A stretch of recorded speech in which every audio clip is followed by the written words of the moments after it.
I grew up in a culture years ago where it made me think that women are such a lesser,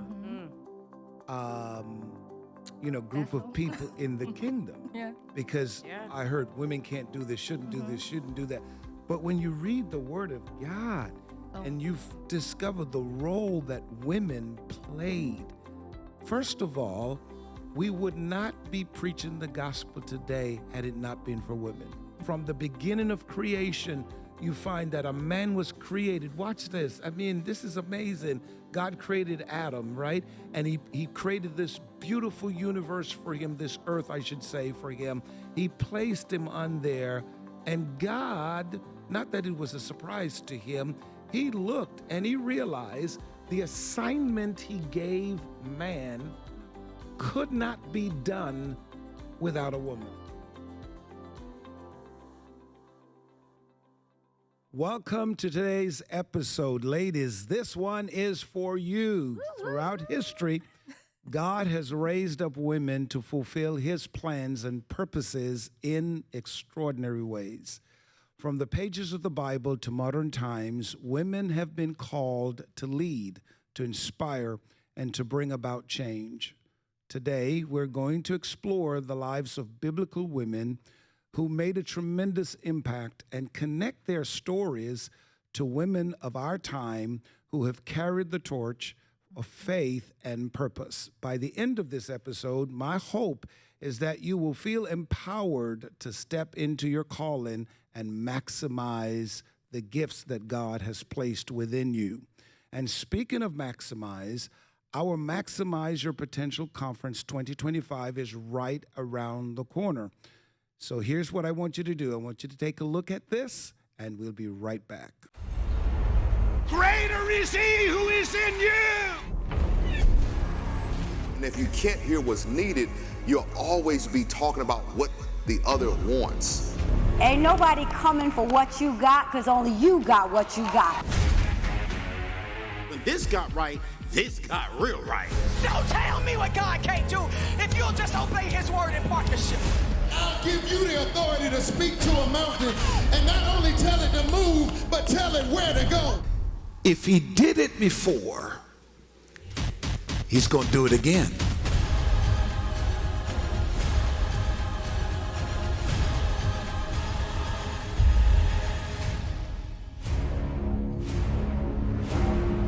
And I'm not going to let any other voice get me off track from the place where God has planted me.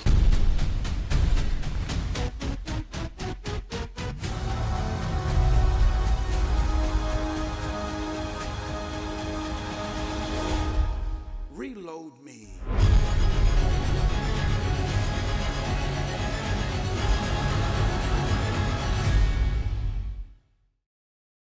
Joining me on today's episode are my two co-hosts, Carlene Wright.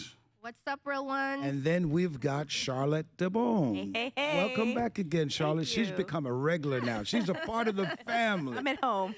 Yes, well, ladies, let's jump right into the topic today. For such a time as this, it's about women who change history, if you will, and allow God to empower them while doing that. So this is a very important topic, ladies, and like I told you, I'm a man, so I'm going to sit back and be the referee here and jump in and let's empower these people, because the questions that we have to ask, there are many. So number one, ladies, as women of faith, have you ever had a moment where you felt that God was calling you to step into something bigger than yourself? All the time. Wow. Explain. Yeah, Lord. I think we have seasons. That's what I'm learning. Excuse me. That each time there's a different season. So if you're growing in your faith walk, then there's going to be times where you are going to be stepping into something that's bigger than you each time. And it should be bigger and bigger, because at the end of the day, we know that God says, I have plans for you, but we don't know all of the plans. I mean, can you imagine if God tells us all of every single last plan that he has? I know in my life, I'd be like, no, thank you. I'm good. Overwhelming. That's it. But each season, I think he does it so meticulously and so thoughtful, where he meets us at our needs. And then in a new season, it's like, many are called, few are chosen. So those who know, you really know, okay, this is a transition season. This year is my transition. Okay, this is a big thing. And it can scare you. It can be all of those things. But it's like each time, it's like one step after another. Were there moments you felt inadequate? And if so, how did you make up for that? Yeah. Oh gosh, all the time. But I think that's a good place to be as a believer. We should feel inadequate a lot of times because if what God has for you is not scaring you, then we got other problems spiritually, and so I think that's a good thing, but then it has to be a healthy balance so that it doesn't stop you. Have you ever felt that you're incapable of being the wife you needed to be for your husband, to be the mother for your daughter? Yeah, well, the first thing that comes to mind is because I didn't see that growing up. Wow. I did not have that. I mean, I did, but it was very dysfunctional. And so I always, for me, my point of reference is always, I didn't see that, so I have to lean on God. That I don't have a choice, because if I want to repeat the same cycles, then I can do it based on what I know.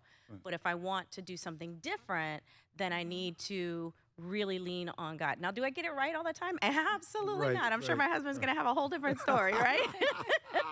He's in the comments right now. He's in the comments. I know. But thank God for him, because, because of his love, and God knew what he was doing. But I think as women, we do feel inadequate a lot of the times, especially with social media. We feel like, like as a mother, Instagram, all of those reels on there about how these mothers are cleaning and doing all these things. And, and I'm like, and running a business and all of this. And I'm like, how are you doing this? They're lying. They're lying to you. Those are highlight reels, first of all. Don't trust those reels. Yeah. No, What about you, Carly? Oh, man. Have you ever felt inadequate to run your business? Because as a business owner, it takes, what people don't understand. When you work for somebody else, you clock in, you clock out, and you walk away. But your business is on your mind 24 hours. 24 hours. I have, and unless it's big, like you really don't need God to help it to come to pass, because like you always say, we need faith for the big things, right? And with running a business, I mean, there's so many aspects of it. You do not eat if you do not, if you do not make sales, if you do not have customer retention. There's all of these different little things that are impacting to that. So it's like, I don't even have what it takes, because I've never seen anyone in my family run a business, kind of like you mentioned. Yeah. And then why me? I just sometimes want to sit on the couch, But even though it's bigger than me, I understand that God allowed me and he told me to do it in this particular season. So he's going to help me through it. Yeah. And even with Right Encouragement, which is another business that I have, I was thinking about it as you were speaking. And when I started that in 2017, I was like, I don't even understand why all of this is being downloaded in my heart, because a part of that was working with single moms, with the Single Moms Empowerment Forum, and doing that event. The first one, went okay. The second one, over 1,000 women that were, it was a live, live stream event, over 1,000 single moms and people supporting them. And then you start to understand it is bigger than me, because God has to help me accomplish it, So those are some things that business, and with that part of the business, Right Encouragement, I was like, okay, this is too big for me. There's a lot of women in the Bible that we won't have time to mention all of them. Women like Esther, Ruth, Deborah, and others. Who inspired you the most, and why? I'll say Esther. Go ahead. Why? Why Esther? I just love her. So with Esther, I'm inspired by her because I feel like her calling was big and it was immediate. Like it was urgent. There were people dependent on her. Yeah. And with Esther, she was an orphan, so for what she was needed to do, you wouldn't see that coming from our eyes, from someone who's an orphan. It's like maybe someone else who's probably grown up in royalty. Right. But God took her from orphan to heroine. You know what I mean? Yeah. And she she stepped up to the plate after she understood who she was. So I'm inspired by that because sometimes you really just have to let go, trust God, and start moving. And I think that's what she did. Powerful. Yeah, and she had favor too. I mean, the fact just to add to that too, that she was part of a harem. When I was listening, they were like, "Oh, she was part of a harem." So she was part of many wives, and ended up having the favor with the king to be able to go on and do what she did. But for me, Deborah was a bad lady. Okay, I started to really dig because I've heard of Deborah, you know, but I never really dug into like her story, and I was like, "Oh, excuse me. All right." She was a prophetess. She was a leader of Israel, a judge, which in that time was absolutely unheard of for a woman to do. And I think for me, being able to see that as an example of her being feminine as a leader and not trying, because God called her to appoint the general, right, of the army. He didn't call her to be the general of the army, so she knew her position. So I love to see women, like I mentioned before, like to be able to have that example of how women can operate in being women, because I know there's such a controversy of women in leadership and women over men and all of those things. And then and let's be real, there's a thin line between Deborah and Jezebel. Okay, I'm just saying.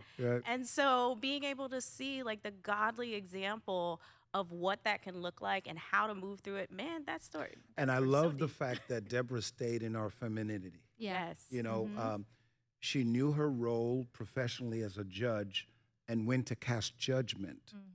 But she was a woman. She understood her place. Yeah. And let me just throw this question out, and that is how difficult it is for you women to, especially in the society that we live in, where women are stepping up and doing lots of great things, to keep pushing and maintaining your femininity in a culture where a lot of men are trying to stifle it. That's a deep question. No, it's a really a lot of men, from politics to even in the church, in the secular world, you know, you women don't get the honor that you should get. Yeah. The greatness that's in you guys. And sometimes we men can be intimidated by you guys because of a culture, a false narrative of a culture that women are not supposed to do this and so forth. Yeah, and I've seen that like in leadership roles, not necessarily. Well, I've watched, I observe, so I like to look for examples. So I have seen some women where they get a lot of pushback from the men, you know, subordinates, and I just watch them, and I'm been so blessed to be under like the feet of some amazing leaders, women in leadership. It's not a lot, unfortunately. I wish there were more. That's why I asked the question. And that's very but good. having those examples, I think, and you know, I'm learning to be that, you know, to be that for my family, because you have to make your family a priority. You have to put things in order. So I'm learning to do that, but it is a difficult road to walk upon. And I think that having the examples, I think, is a key element, godly examples, because we're bombarded with the wrong examples. And every single one of those examples, if you follow them, they're going to lead you down a path. You know, I know that because that's what I did. And so I had to say, well, that doesn't work. Well, what does work? But I think that's the key is then if we don't have a lot of examples, then we as women, we need to be those examples then. And I was going to say, even without the example, because you know that men are ruling in this area, like you mentioned, this area. So in order for me now to, you know, elevate myself, I have to act with that, you know, masculine energy. I want to walk in the room. I want to own the room like a man would own the room. But no, you can still stay in your identity, walk in, be educated, because there's so many. I mean, like, it's a woman's world. I'm sorry.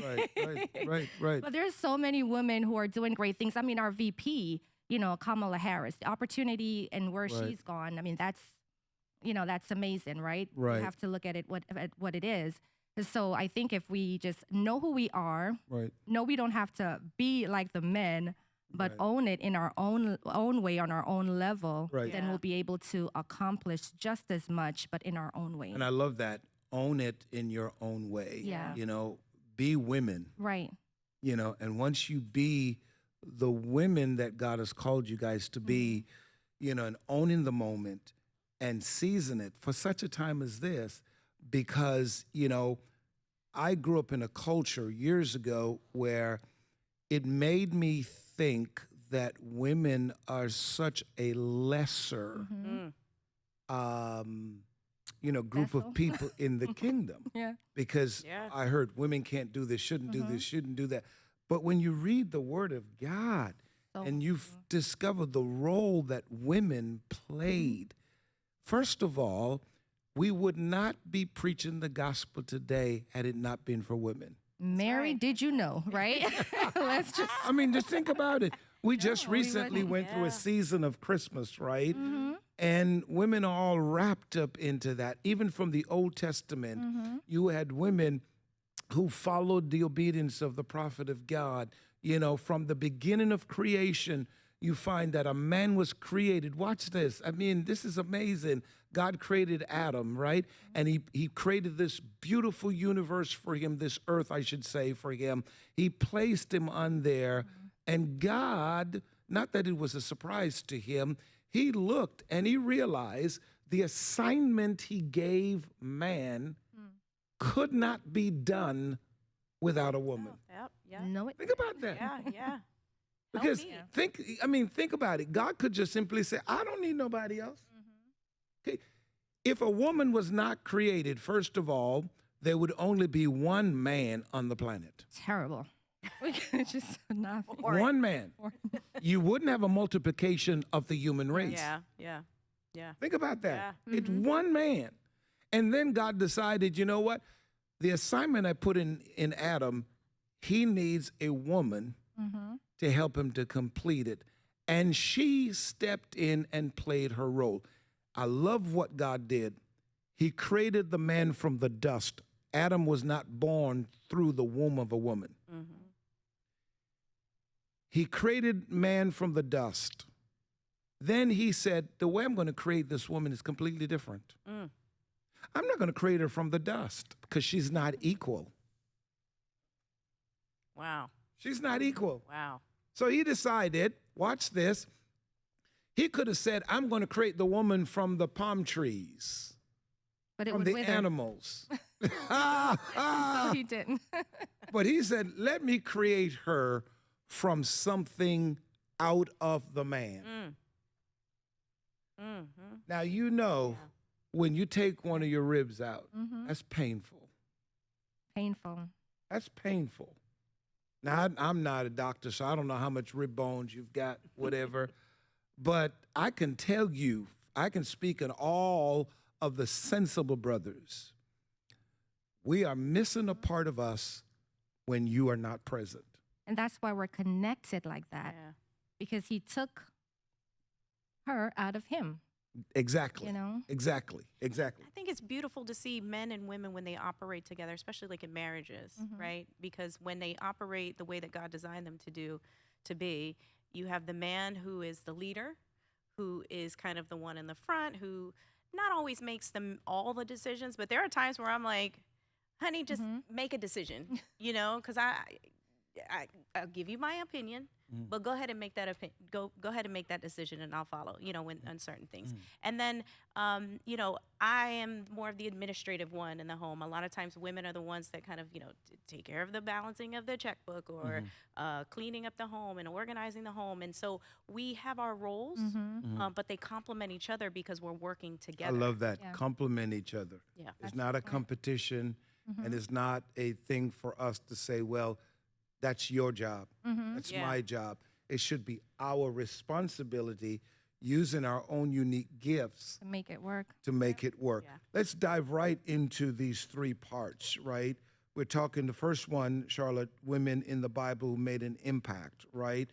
We've got, Esther, Deborah, Ruth, Mary, the mother of Jesus, and so forth. Why don't we just... Yeah, so we talked about Esther, right? You shared. I think that with Esther, like we talked about before, like it was such a time. She was built up for that moment, and she was so bold. I think one of the things that strike out to me with these women is that they're very strategic. And it wasn't even them being strategic, it was that they were in alignment. They put themselves in alignment. They were being obedient, and because of that, because she could have gone to the king and she could have said, "Hey, I'm a Jew." He didn't know who she was, and she would have been killed. Instantly. So as I'm reading, I'm like, is she gonna say it? Is she not? Is she gonna lie? Is she not? Because then she lies, and I'm like, I gotta put my whole perspective. Like, it doesn't make any sense. Because then who's God? Right. And no, she came boldly. And then the other part of it too is that the Haram, I think his name was, or Haram or something. I can't remember his name. But the second guy who was like out there trying to kill Mordecai, and man, the Bible has so much tea, and like a so much. Housewives, right? Yeah. But Spiritual soap opera. Right? Get the tea. Take she two was pits. so strategic that all of those things happened, and then guess what?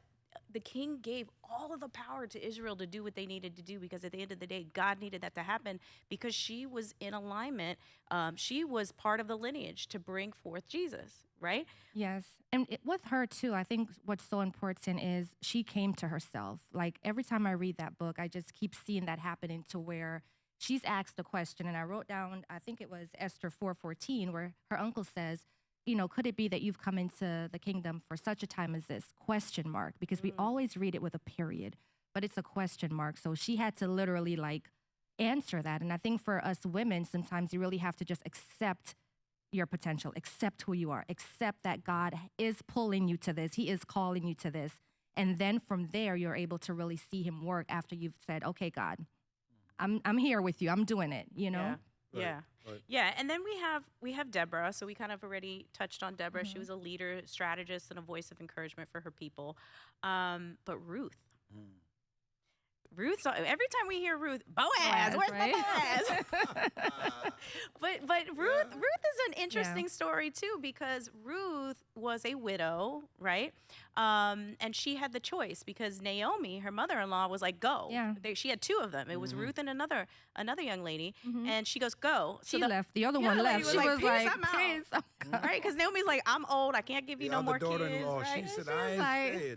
She said, I need. We got a lot of like, them "Okay, I ain't staying people in the world. She said, I need me a man, right? But Ruth said, you know what? Your people will be my people. I'm going with you. Yes. I see you. I see what's on your life. I want some of that. And then she gets put into position again, strategic alignment. She gets in there and she is in the field, right? Naomi is like, just go. And what happens? Boaz sees her. Yeah, she is seen. And he doesn't just come up to her. He like he strategically is like, "Oh, who's this lady? Let me leave some stuff for I like her." the way she works. She was working. He was working in Listen, the field. That story in the Bible right there tell you how smooth a brother can be.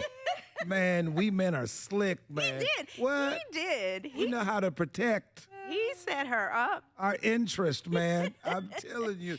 He told the servant, that one, you Don't just nobody. watch it. Now, ain't nobody touch that one. That one is mine. But he pursued her too, right? Protected her too. Because there was another guy that was in line in the family lineage who was supposed to be the one, so he couldn't overstep it. So he goes, He you know asked what? permission. Yeah, he was like, you know what? If he doesn't do it, I will. What But- God has for you It's for you. is for you.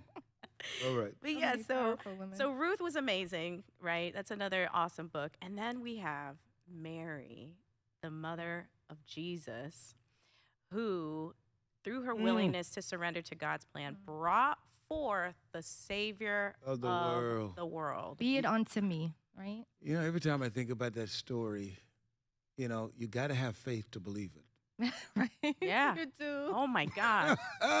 Listen here. What had happened now? You gotta have to have faith to believe it. That's why you can never comprehend God True. with head knowledge. Poor You Joseph. cannot. You know, Poor Joseph. it's not gonna make sense. Where did God come from? How is this super being just showed up and made everything? And in this story of Mary, it's amazing. Beautiful young lady. She was engaged to be married. And then all of a sudden, she's pregnant. Uh-oh. Think about that. All of a sudden, she's pregnant, and the story is she's pregnant of the Lord. She's pregnant by the Holy Spirit. Yeah. You try that today. That must have been hard. I'm thinking back in the days, Yeah. Joseph is like, what? Yeah. In fact, he wanted to put her away. He Right. wanted to hide her because, I mean, that don't make sense. You know, the thing is, he believed in her. He believed that she didn't go and slept with a guy. But the math ain't Didn't make mathing. sense. It didn't make sense. You pregnant, and then, you know, it's better you say, you know, I don't know who the daddy is. Right. But then you gonna say that daddy is God. And how do you get other people to believe that story too? You know, you may have come to peace with it, but now how do you get What? everyone to believe that? There's a story? lot of women out there who are saying my child's daddy is God. That's a lie. That's a lie. You just don't know where your baby daddy is. He was there, but he had nothing to do with it. Oh my God, many powerful man. women. All right, Carlene, let's hit your side now. Modern day women of faith who've made an impact. So we talked about the women in the past, you know, all of these women. Let's talk about some other Yes, women. let's look at some MDWs. All right, so and being at Black History Month as well, I definitely want us to talk about Rosa Parks because Yes. you know, she was, my God, her Wow. faith gave her the courage to defy injustice. She didn't stay silent when things around her were not Especially going in right. that time, man. In that time, I mean, that was a risk to be able Yes. to say, you know what, I'm a woman, but I got this. I'm going to step out, right? Yeah. So she sparked the civil rights movement, and her steadfast belief in equality reflected God's justice and his mercy. Wow. Right? Because even in the Old Testament, God always looked out for those who were, you know, less fortunate, those who the immigrants. I mean, all these different things, he was looking out for people. So she really embodies that. I love that about her. Mother Teresa. Now, we know Mother Teresa. We all want, at some point or another, want to be like her. She dedicated her life to serving the poorest of the poor. I mean, her love, her compassion, her full life was devoted to missions, right? So that's definitely a big one. Harriet Tubman, we know what she did. And then, of course, Corrie ten Boom. She really helped to save the Jews during the Holocaust. I mean, there's so many women. We can keep listing, but they all stepped into what they needed to do. Yeah. So we have women of the Bible, modern day women who have maximized the moment, Yes. took advantage of the moment.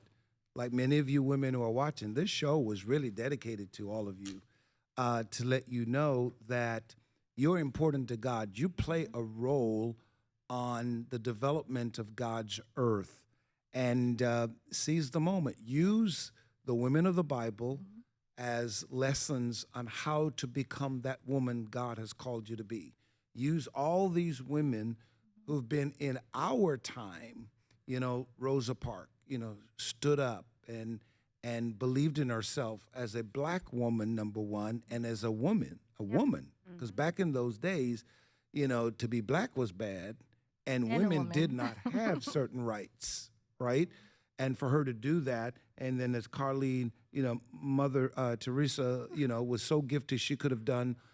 By the way, she had many opportunity to leave the environment of poverty, but chose to live there because she says, I'm called to that community. Wow. Yeah. You know, so I think all of you have your place in the world. So just as God used incredible women like Esther, Deborah, Ruth in the Bible, and modern day trailblazers, I should say, like Rosa Parks and Mother Teresa, he is calling women today to step into their God-given potential. You are here for such a time as this.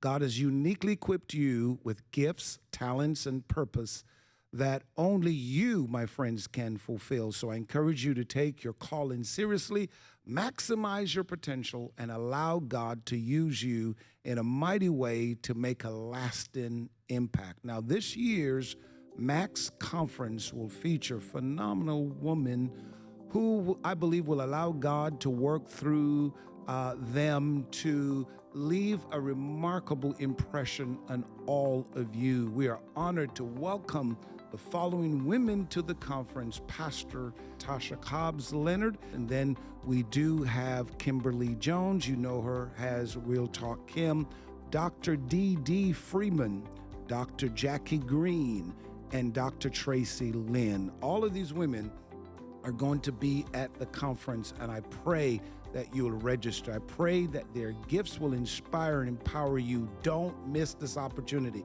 I want you to register today for the conference. The information is on your screen, or you can go to henryfernandez.org. I want to see you there. You can fly in, if you go to the website, henryfernandez.org, click on the conference link. We'll tell you what hotel to stay at, what airport to fly into, Fort Lauderdale Airport. And by the way, I have to tell you this, man. The thing about Fort Lauderdale, guess what? Especially in March, God lives here. Trust me when I tell you that. He lives in South Florida. In the winter months, trust me, he lives here, right? He's not in your city. I can promise you. He don't live in your city. It's too cold up there. He left.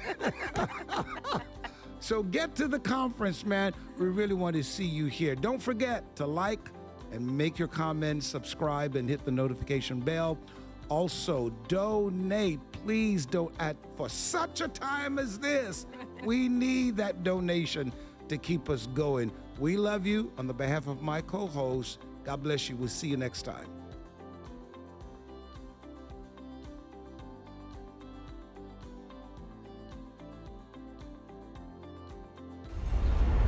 Greater is he who is in you. And if you can't hear what's needed, you'll always be talking about what the other wants. Ain't nobody coming for what you got, because only you got what you got. When this got right, this got real right. So tell me what God can't do if you'll just obey his word in partnership. I'll give you the authority to speak to a mountain and not only tell it to move, but tell it where to go. If he did it before, he's going to do it again.